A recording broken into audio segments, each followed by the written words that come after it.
Hi guys, welcome back to our channel Trading for Beginners.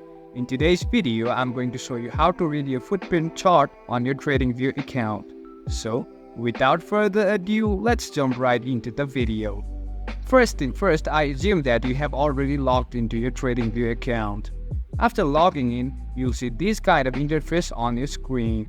Now, there is this candle option on the top left corner of your screen. Just click it and you'll find volume footprint right here. Just click it. Now, you just have to subscribe for a 30-day free trial, then you'll be able to see your footprint chart on your TradingView account. That's it for today guys. If you find this video helpful, then don't forget to give thumbs up, comments and feedbacks will be appreciated. Subscribe to our channel and don't forget to hit the bell icon so that I can come up with new videos like this. Until then, have a great time and thank you for watching.